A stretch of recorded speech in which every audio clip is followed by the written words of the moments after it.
તો અત્યારે દિવાળી નજીક આવી રહી છે તો ઘરમાં ધમાકેદાર સાફ સફાઈ ચાલતી હોય છે।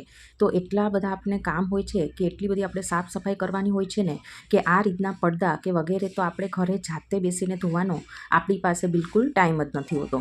તો તેને વોશિંગ મશીનમાં પણ ધોઈ ના શકીએ, નહીંતર આની જે આ સ્ટીલની રિંગ છે ને એ બધી નીકળી જાય, અથવા તો વોશિંગ મશીનમાં આમ તેમ ભટકાઈને તો મશીન પણ ખરાબ થવાની આપણે બીક પણ લાગતી હોય છે, અને હાથેથી ધોવાનો તો આપણે ટાઈમ પણ નથી હોતો। તો તેના માટે તમે આ આઈડિયાનો ઉપયોગ કરી શકો છો। ખૂબ જ ઇફેક્ટિવ આઈડિયા છે કે જેનાથી વોશિંગ મશીન પણ નહીં બગડે અને હાથેથી પણ ધોવા નહીં પડે, ને વળી પડદા ખૂબ જ સરસ એવા મશીનમાં ધોવાઈ જશે। તો તેના માટે આપણે શું કરીશું, તો તેના માટે તમારે છે ને એક કોઈ પણ આ રીતનું મોજું લેવાનું છે। હવે આ જે સ્ટીલવાળી રિંગવાળો ભાગ છે ને તેના પર આ રીતે આપણે મોજું લગાવી દઈએ। પહેલાં તો પડદાને આ રીતે સરખી રીતે કલેક્ટ કરી લઈએ બધા જ, અને આ જે કડીવાળો ભાગ છે ને તેના પર મોજું પહેરાવી દઈએ। આ મોજું લગાવવાથી શું થશે કે તમે જે વોશિંગ મશીનમાં કપડાં ધોવા નાખશો ને આમ પડદા પણ ધોવા નાખશો ને તો આ પડદા ધોવાઈ જશે, પરંતુ આ રિંગવાળો પાર્ટ છે ને તે મશીનમાં ભટકાશે પણ નહીં અને તૂટશે પણ નહીં। પડદામાં કોઈ પણ પ્રકારનો વાંધો નહીં આવે અને મશીનમાં પણ કોઈ વાંધો નહીં આવે। તમે સરળતાથી મશીનમાં પણ આ પડદા બધા જ મશીનમાં ધોવા નાખી શકો છો।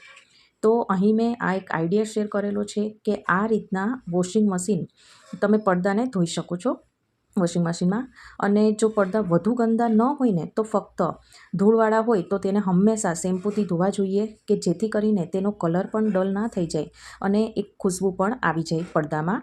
તો જો કંઈક તમે છે ને જો મશીનમાં પડદા નાખો તો ત્યારે હારવાર થોડું શેમ્પૂ નાખી દેવાનું, ટોપ લોડનું હોય મશીન કે ફ્રન્ટ લોડનું હોય કે કોઈ પણ રીતનું તમારી પાસે મશીન હોય આ રીતનું વોશિંગ મશીન, તો તમે પડદાને આસાનીથી ધોઈ શકો છો। ખૂબ જ સરસ ધોવાઈ પણ જશે, મશીનમાં પણ તે કોઈ નુકસાન પણ નહીં થાય અને પડદામાં પણ નુકસાન નહીં થાય। અને જો પડદા ખૂબ ગંદા હોય ને તો તમે વોશિંગ પાવડરનો પણ ઉપયોગ કરી શકો છો, તો તમારે શેમ્પૂથી જ કામ થઈ જશે। તો જુઓ, આ પડદામાં જે મોજું પહેરાવ્યું છે ને તેના કારણે મોજામાંથી જે પાણી અંદર જાય છે ને તેના કારણે સ્ટીલની કડીવાળો જે પાર્ટ છે, જે આ સ્ટીલના હૂક છે તે પણ સરળતાથી ધોવાઈ જશે અને તે બગડશે પણ નહીં, અને પડદા પણ સરસ ધોવાઈ જશે। જુઓ, તમે અહીં જોઈ શકો છો। હવે આપણે આ પડદા ધોવાઈ ગયા પછી આ મોજું આપણે કાઢી લઈએ। અહીં તમે એકસાથે ઘણા બધા પડદા ધોઈ શકો છો। અહીં મેં એક્ઝામ્પલ માટે આ રીતનું બતાવેલું છે। જુઓ, તમે જોઈ શકો છો પડદા એકદમ ક્લીન થઈ ગયા છે। આ જે પાર્ટ મોજાની અંદર હતો ને તે પણ ક્લીન થઈ ગયેલો છે। જુઓ, આ પડદાનો વ્હાઇટ પાર્ટ પણ એકદમ સરસ ક્લીન થઈ ગયો છે।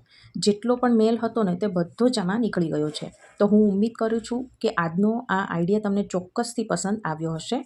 તો આવા નવા આઈડિયા જોવા માટે મારી ચેનલને સબસ્ક્રાઈબ, લાઇક અને શેર જરૂરથી કરજો। Thank you. સ્લાઇડિંગ વિન્ડોને કેવી રીતે સાફ કરવી તેની રીત જણાવવા જઈ રહી છું।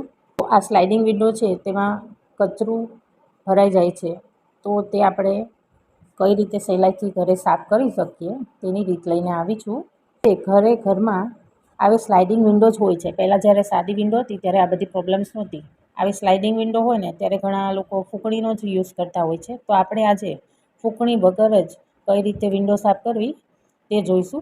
તો જુઓ, આ છે મારી પાસે એક કપડું, તેને આવી રીતે પાતળી કિનારી કરીને આવી રીતે એક કિનારી આવી રીતના ઘસી લેવાની।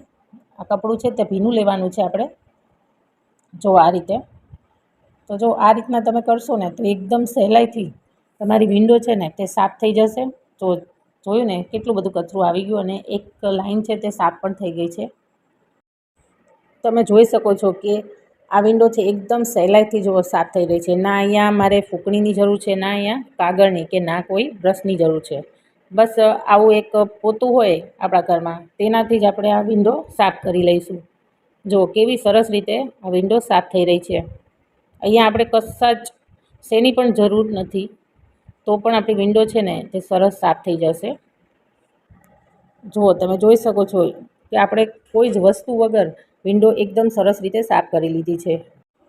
હવે આપણે કાચ કઈ રીતના સાફ કરવો તેની ટ્રીક્સ જોઈશું। તો જો આ કાચ ઉપર ડાઘ ધબ્બા લાગી ગયા છે, તમે જોઈ શકો છો। પહેલાં તો છે ને આપણે આ કાચ ઉપર સહેજ પાણી નાખીને આ રીતે હાથ ફેરવી દઈશું।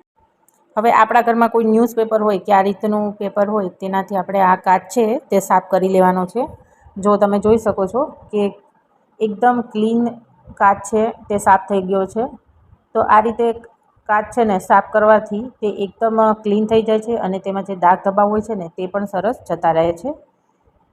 તો જો તમને આજનો વિડીયો ગમ્યો હોય તો મારી ચેનલને સબસ્ક્રાઈબ કરજો, લાઇક કરજો અને શેર કરજો. ફરી જ એક નવા વિડીયો સાથે મળીશું. Thank you for watching.